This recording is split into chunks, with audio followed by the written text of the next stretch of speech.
There is one clear place to begin. Keep the government open.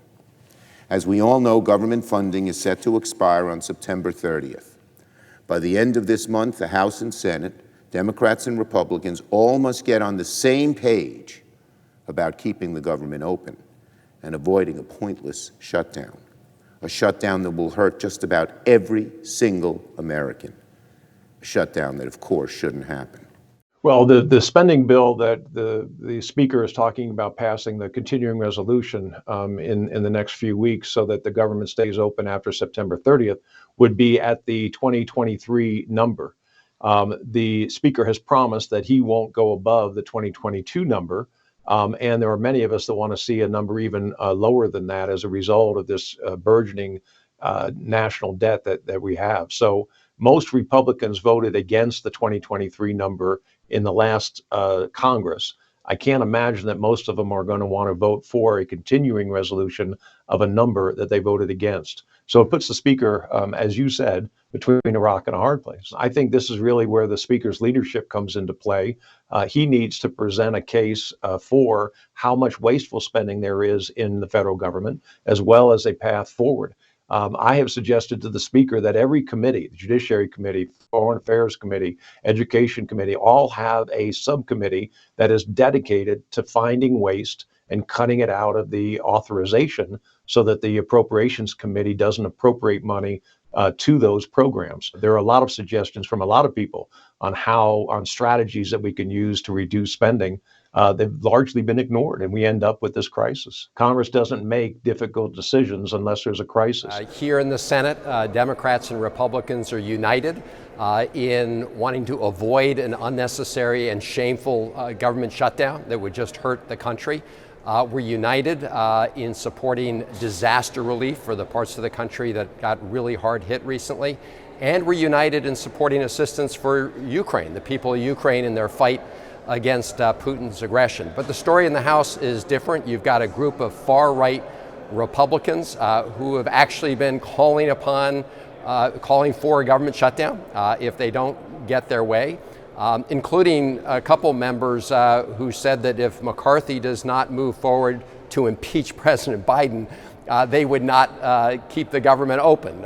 Crazy stuff like that. But you've also got this faction in the House that's opposed to continuing to help the people of Ukraine. I hope they will change their mind. I know we have a bipartisan majority in both the Senate and the House in favor of continuing to help the people of Ukraine. So I hope Speaker McCarthy will let that come to a vote. I think it's totally reasonable for the House to use whatever leverage it can to try to get as much good policy made through this process as possible.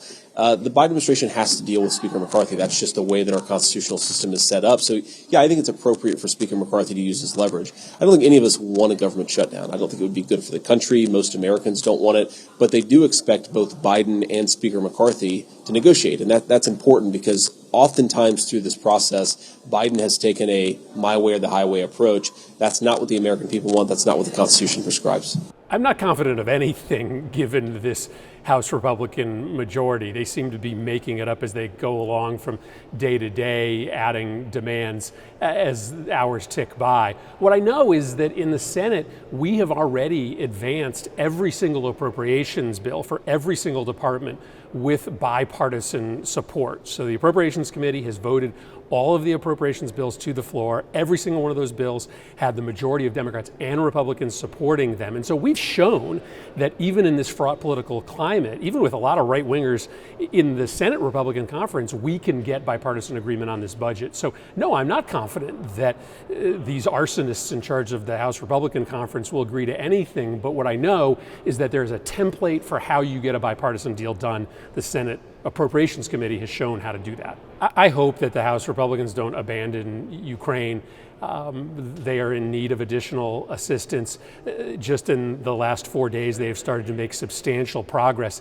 And if the story of the next 30 days, right as Ukraine is making progress on the front lines, is that the Republicans in charge of the House of Representatives are contemplating abandoning Ukraine, that has implications for the freedom of Ukraine, and I would argue the freedom of the transatlantic alliance. alliance. So I hope that we will hold fast to our decision, our collective decision to continue to fund Ukraine. And that means including some additional funding for Ukraine in this supplemental request that will likely be attached to a continuing agreement for funding the federal government.